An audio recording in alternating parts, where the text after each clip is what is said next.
भवोद्रूप भव्य रचयिति विधाता महकरौ अहत्तेजस्वी श्रु भवति करुणः नेत्र इति वै महेद्वक्षरूपं जलधि वसतारं बलमहो अहो कामः विस्म श्रुतयुत इति पूर्णदमहो। हे गुरुदेव, आपका स्वरूप अपने आप में अत्यंत भव्य और दिव्य है। विधाता ने स्वयं नवीन व्यवस्था से आपका निर्माण किया होगा।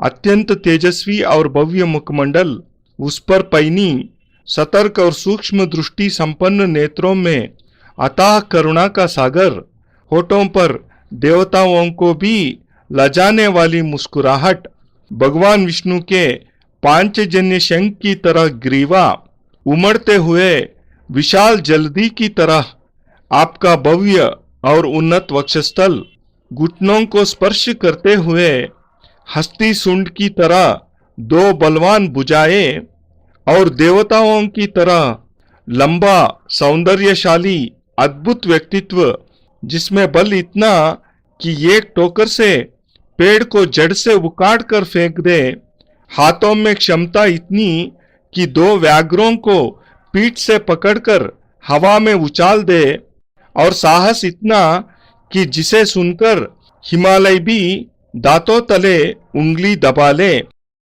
ऐसे सौंदर्य को देखकर कामदेव स्वयं यह कहने के लिए विवश हुआ है कि आप सही अर्थों में पुरुष है, आप सही अर्थों में सौंदर्य के साकार रूप है, आप सही अर्थों में पौरुष की पूर्णता है। अगर संपूर्ण व्यक्तित्व का आकलन किया जाए तो यह केवल निखिलेश्वरानंद जी का व्यक्तित्व ही है। उनको देखकर विधाता स्वयं कलम लेकर लिखने लग जाता है कि संपूर्ण पुरुषत्व क्या होता है। एक एक अंग अपने आप में एक तेजी, एक क्षमता, एक तेजस्विता, एक भव्यता, एक देदीप्यता लिए है। एक एक अंग सांचे में डला हुआ है। यदि किसी को स्वामी निखिलेश्वरानंद जी के शरीर का दिव्य दर्शन हो जाता है, फिर उसके समान सौभाग्यशाली तो देवता भी नहीं होते, क्योंकि मात्र उनका शरीर ही अपने आप में पूर्णता का परिचायक है। पूर्णता ही नहीं, संपूर्णता का आगार है।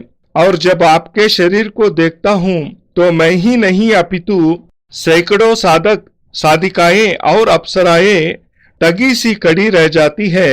उनकी आंखें तक नहीं झपकती, वे जड़वत कड़ी होकर केवल टुकुर टुकुर निहारती ही रहती है।